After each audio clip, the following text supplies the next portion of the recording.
Hello again from Metro Manila, the Philippines, Southeastern Asia. Here's my summary of the latest world news found on the Reuters news agency's website for November the 17th, 2018. As always, I declare at the outset of this news video that I do not intend to infringe on any copyrights with it.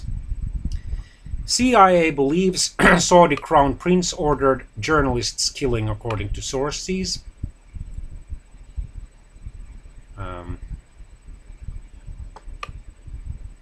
British Prime Minister Theresa May defends Brexit deal as opponents plot a no-confidence vote. Should she lose it, she would become the first British Prime Minister since 1979 to lose a non-confidence vote, and that would likely lead to early parliamentary elections. As China-US friction rises, their armies hold disaster drills. US Vice President Mike Pence vows no end to tariffs until China bows. Argentine Navy submarine found a year after disappearing with 44 aboard.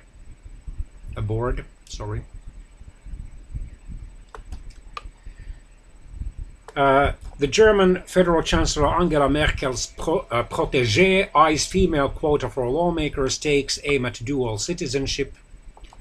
Mrs. Annegret Kramp-Karrenbauer, who is currently the party secretary of the Christian Democratic Union, Germany's leading center-right political party,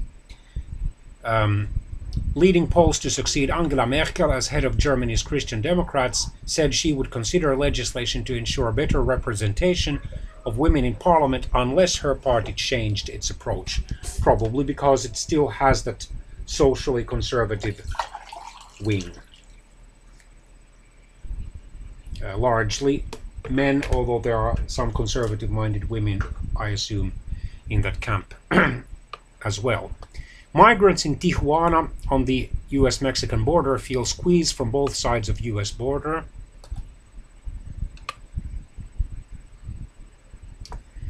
US-China discord dominates APEC summit in Papua New Guinea. China's Xi intends to visit North Korea next year, according to South Korea.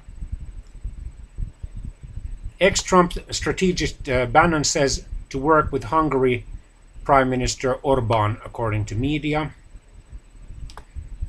The Iranian President Rouhani sees Iran-Iraq expanding trade despite US sanctions.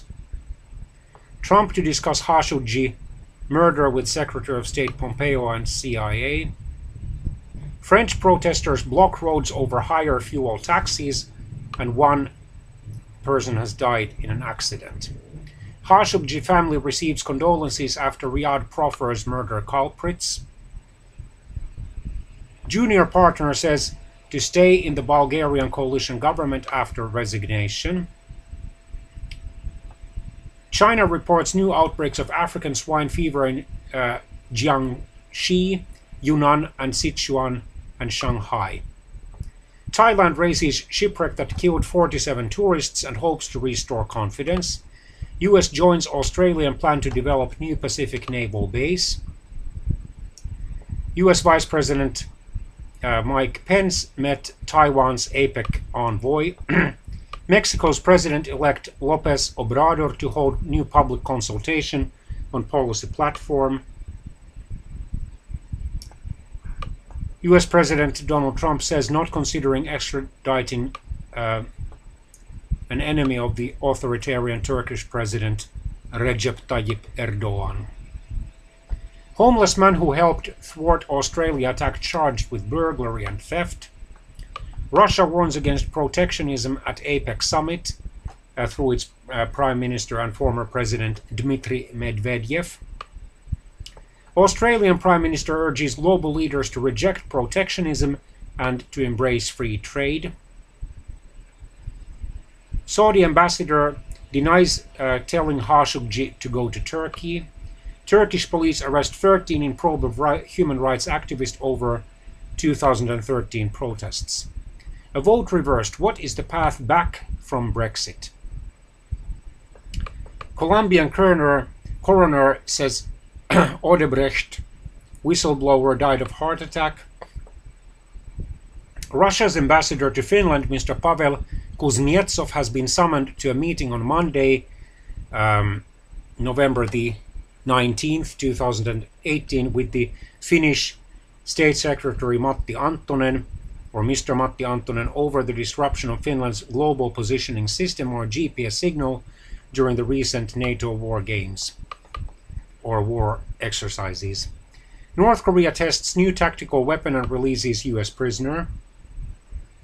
Ex-Trump strategist Bannon says the European Union is trying to thwart Brexit. Britain is to push UN Security Council to back humanitarian truce in Yemen. Cuban asylum seekers are arrested in, or have been arrested in, Trinidad and Tobago. Trying to make Yemen child smile like tickling a ghost UN food chief. Irish government extension talks need few more weeks, according to Deputy Prime Minister. US opposes UN Golan resolution and wins Israeli praise.